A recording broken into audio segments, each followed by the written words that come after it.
Assalamualaikum warahmatullahi wabarakatuh.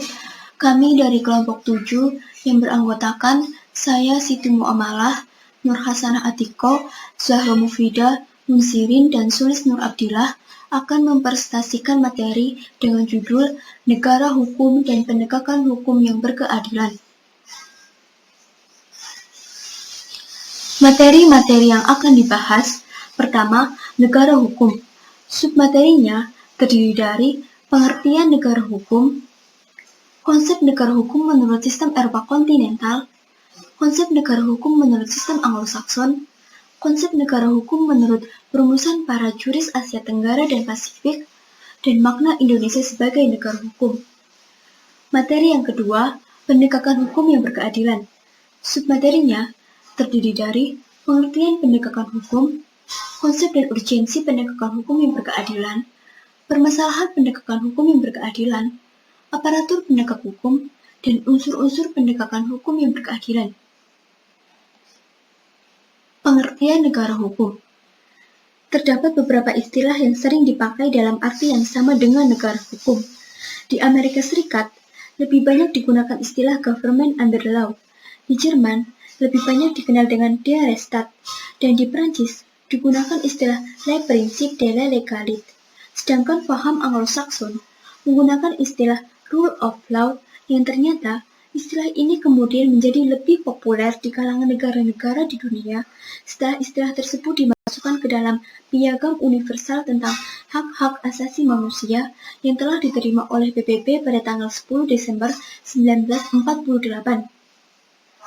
Menurut Avi Disay, istilah rule of law dapat ditinjau dari 3 sudut, sehingga mempunyai 3 arti.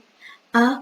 Rule of law sama dengan pemerintahan oleh hukum yang berarti supremasi yang mutlak atau keutamaan yang absolut dari hukum yang menetapkan sebagai lawan dari pengaruh kekuasaan yang sewenang-wenang. B. Rule of law berarti ketaatan yang sama dari semua golongan atau klasis kepada hukum negara yang biasa yang diselenggarakan oleh pengadilan-pengadilan yang biasa pula. C. Rule of law dapat dipergunakan sebagai formula untuk merumuskan fakta bahwa di negara Inggris, hukum konstitusi yang di negara-negara lain sebagian dicantumkan dalam Undang-Undang Dasar itu bukan sumber, melainkan konsekuensi atau akibat dari hak-hak individu yang dirumuskan serta dipertahankan oleh pengadilan. Dikutip dari Noto Hamijoyo tahun 1970, halaman 28. Negara hukum adalah negara yang berdiri di atas hukum yang menjamin keadilan bagi seluruh warga negara. Dengan adanya keadilan dalam masyarakat, maka akan tercapai kebahagiaan dalam masyarakat itu. Untuk mendasari keadilan tersebut, kepada setiap warga negara perlu diajarkan norma-norma susila agar mereka menjadi warga negara yang baik. Demikian pula, peraturan hukum yang sesungguhnya itu hanya ada apabila peraturan dimaksud mencerminkan keadilan dalam pergaulan hidup antar warga negaranya. Dikutip dari Arumanadi dan Sunarto tahun 1990, halaman 6. Dari pendapat yang telah dipaparkan, dapat dirumuskan, pengertian negara hukum adalah negara di mana segala tindakan yang dilakukan oleh pemerintah maupun warga masyarakat diatur oleh ketentuan hukuman. Setiap pelanggaran hukum akan dikenai sanksi sebagaimana mestinya. Dikutip dari Arumanadi tahun 1990, halaman 9. Konsep negara hukum menurut sistem Eropa kontinental. Pertama, teori Immanuel Kant. Teori Immanuel Kant yaitu dikenal dengan negara hukum liberal, karena konsep Kant bernafaskan paham liberalisme yang menentang kekuasaan raja yang absolut pada masanya. Disebut juga negara hukum dalam arti sempit karena pemerintah dengan hukumnya hanya bertugas untuk menjamin kepentingan golongan, terutama kaum borjuis liberal. Teorinya juga sering disebut Nahwasertat. Konsep negara hukum Kant mengandung 2 unsur penting, yaitu pertama, perlindungan terhadap hak-hak asasi manusia. Kedua, pemisahan kekuasaan. Dikutip dari Busroh dan Busroh tahun 1985 halaman 111. Kedua, teori F.J. Stahl. Konsep negara hukum Stahl sering disebut negara hukum dalam arti formal. Stahl berpendapat bahwa negara hukum haruslah memenuhi 4 unsur penting, yaitu pertama, adanya perlindungan terhadap hak-hak asasi manusia. Kedua, pemisahan kekuasaan. Ketiga, setiap tindakan pemerintah harus didasarkan pada peraturan perundang-undangan. Dan 4, adanya pengadilan administrasi yang berdiri sendiri. Dikutip dari Kusnardi dan Ibrahim tahun 1983 halaman 156. Ketiga, teori Paul Scholten. Dalam bukunya Over den Rechtsstaat, ia menyebutkan adanya 2 ciri negara hukum. Yang pertama, warga negara mempunyai hak terhadap negara, individu mempunyai hak terhadap masyarakat. Menurut Noto Hamijoyo tahun 1970 halaman 25-26, ciri ini meliputi 2 segi. A. Manusia itu mempunyai suasana tersendiri yang pada dasarnya terletak di luar wewenang negara. Dan B. Pembatasan suasana manusia itu hanya dapat dilakukan dengan ketentuan undang-undang dengan peraturan-peraturan umum. Kedua aspek tersebut merupakan ciri yang hakiki dari konstitusi di negara-negara barat, yaitu menyebutkan hak-hak asasi manusia dan badan perundang-undangan. Ciri yang kedua, negara hukum ada pemisahan kekuasaan.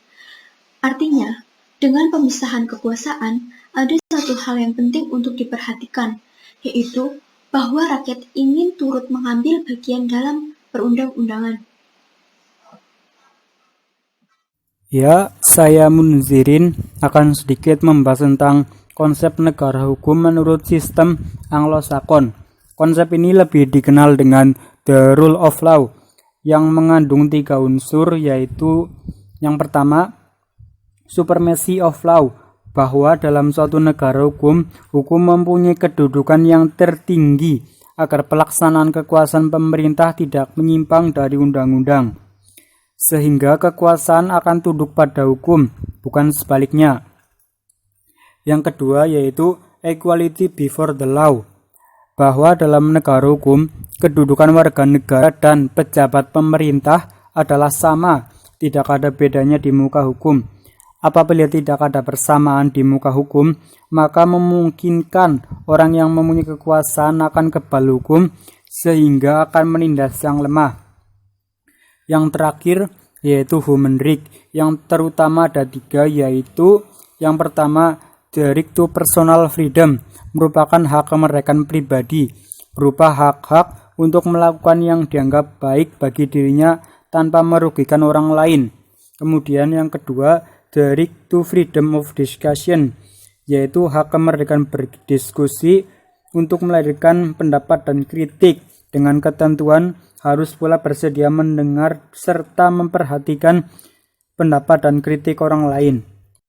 Yang terakhir yaitu the right to public meeting, hak kemerdekaan berpendapat. Hak ini harus dibatasi, jangan sampai menyebabkan atau menyebarkan kekacauan, sehingga perdamaian menjadi rusak. Kemudian, konsep negara hukum menurut perumusan para juris Asia Tenggara dan Pasifik yang tercantum dalam buku The Dynamic Aspect of the Rule of Law in Modern Age, bahwa syarat rule of law ada 6, yaitu yang pertama, perlindungan konstitusi. Perlindungan konstitusi dalam arti bahwa konstitusi selain menjamin hak-hak individu harus menentukan pula cara prosedural untuk memperoleh perlindungan atas hak-hak yang dijamin. Yang kedua yaitu badan kehakiman yang bebas dan tidak memihak. Setiap orang yang akan dikenai hukum, maka seorang hakim harus berlaku adil tanpa memandang status orang yang akan diberi hukuman tersebut, sehingga hukum tidak runcing ke bawah dan tumpul ke atas. Yang ketiga yaitu kebebasan untuk menyampaikan pendapat. Yang keempat, pemilihan umum yang bebas. Maksudnya ialah setiap orang yang sudah bisa berpartisipasi dalam pemilu, maka mereka dibebaskan untuk memilih tanpa adanya paksaan dari orang lain, baik pemilihan kepala desa, bupati, atau presiden sekalipun, maka orang lain tidak berhak atas suaranya.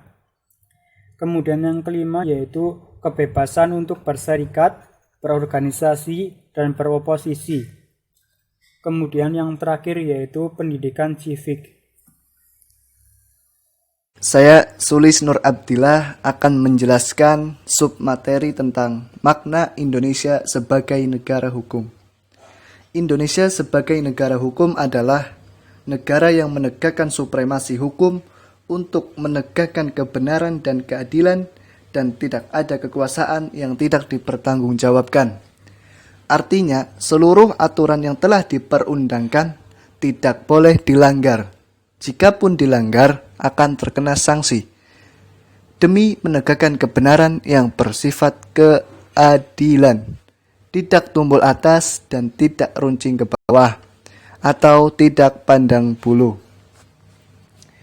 Yang kedua, pengertian penegakan hukum. Penegakan hukum adalah proses dilakukannya upaya untuk tegaknya atau berfungsinya norma-norma hukum secara nyata sebagai pedoman perilaku dalam lalu lintas atau hubungan-hubungan hukum dalam kehidupan bermasyarakat dan bernegara. Dengan ditegakkannya hukum, maka warga negara menjadi lebih tertib dan berhati-hati dalam bertindak agar tidak menyalahi hukum. Bismillahirrahmanirrahim. Perkenalkan, nama saya Nurasana Atikoh. Di sini saya akan membahas terkait konsep dan urgensi penegakan hukum yang berkeadilan, yaitu upaya penegakan hukum di suatu negara sangat erat kaitannya dengan tujuan negara.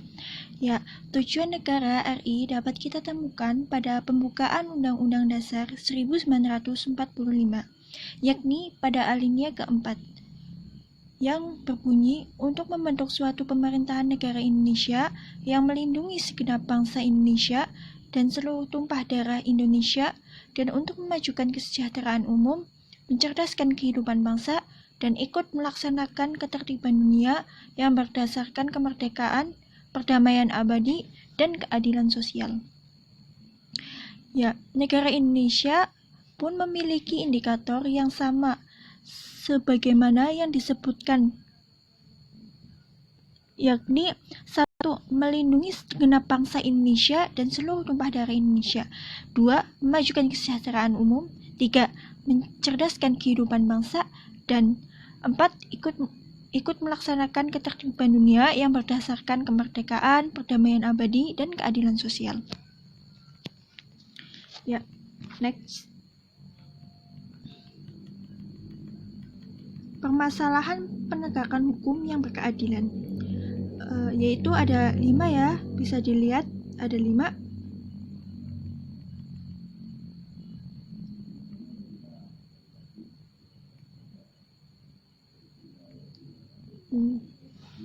Ada 5, yaitu 1. Perilaku warga negara khususnya oknum aparatur negara banyak yang belum baik dan terpuji. Yang kedua, masih ada potensi konflik dan kekerasan sosial. Yang ketiga, maraknya kasus-kasus ketidakadilan sosial dan hukum yang belum diselesaikan dan ditangani secara tuntas. Yang keempat, penegakan hukum yang lemah karena hukum bagaikan pisau yang tajam ke bawah tapi tumpul ke atas. Yang kelima, penegakan